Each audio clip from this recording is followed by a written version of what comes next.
This is the elevator to the day of admission surgery at UPMC Shadyside Hospital in Shadyside, Pittsburgh, Pennsylvania. As you can tell, this was originally a Westinghouse, but it was modernized by Schindler with MT fixtures in case modernized elevator.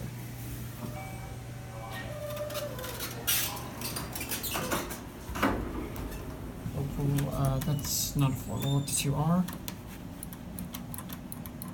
Case finalized elevators again. And that's covered. Here we go up.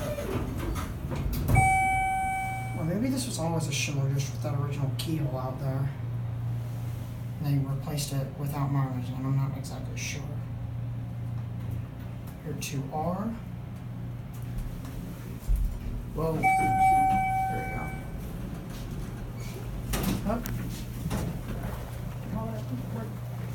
You going to 2? Yeah, we're going down. Oh, you're going down. Okay. Whoa.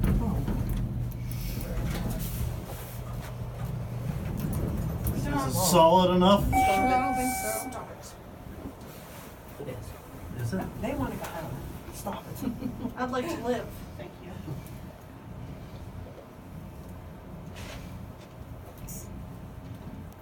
This takes forever to stop.